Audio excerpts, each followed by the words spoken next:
Toda aventura começa com um sonho. Já parou para pensar como era difícil viajar sem as estradas? Esse foi o desafio encarado por 3 brasileiros no início do século passado. Eles sonharam em ligar as 3 Américas por uma gigantesca estrada, a Carretera Pan-Americana. Leônidas Borges de Oliveira, Francisco Lopes da Cruz e Mário Fava.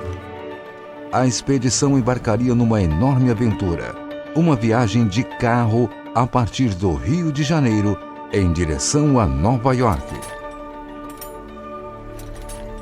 Mário Fava, paulista de Bariri, sonhava em conhecer os Estados Unidos e tinha apenas 21 anos quando soube da expedição.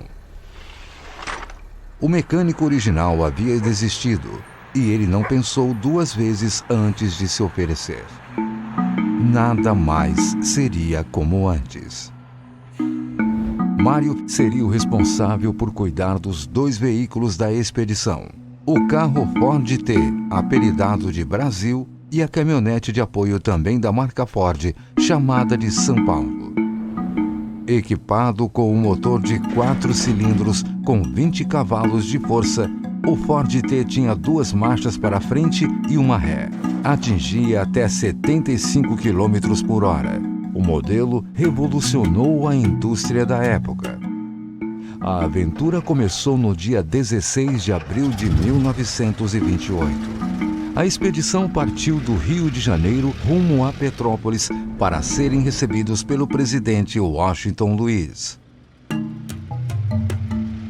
Já no trajeto, passando pelo Pantanal, uma onça ataca Mário Fava. Foi salvo por seu companheiro Francisco e pelos índios que viviam no local. As dificuldades continuaram.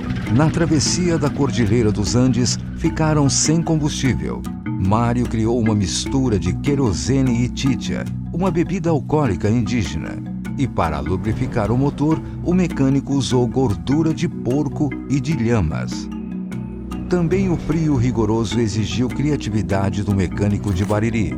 Para não congelar a água, ele esvaziava os radiadores à noite e os abasteciam novamente pela manhã.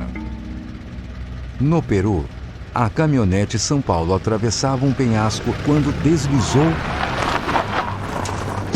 e caiu. O mecânico ficou entre a vida e a morte.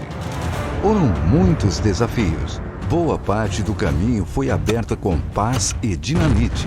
Não havia celular, internet e nem GPS. E equipamentos como sextante e teodolito eram necessários para o mapeamento.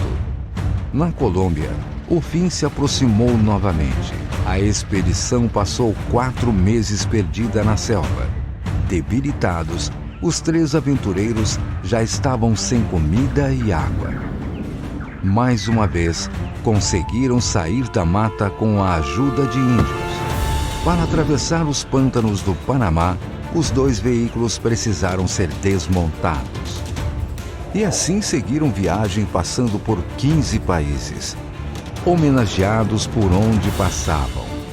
Chegaram aos Estados Unidos em 1936 e permaneceram até 1938. E foram reconhecidos pela ousadia. Ao chegar em Detroit, Henry Ford, pioneiro da indústria automobilística e proprietário da fábrica que produziu os veículos usados na viagem, ofereceu um cheque em branco pelos 2 carros, mas o trio não aceitou. Queria os veículos no Brasil. Em Washington, os aventureiros foram recepcionados na Casa Branca pelo presidente Franklin Roosevelt como heróis do desenvolvimento. Ao voltar depois de 10 anos de viagem, foram recebidos pelo novo presidente Getúlio Vargas.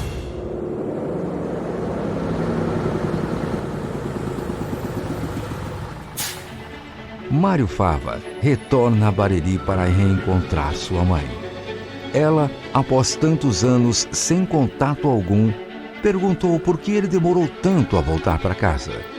Mário, emocionado, apenas respondeu: "Eu não sabia que era tão longe."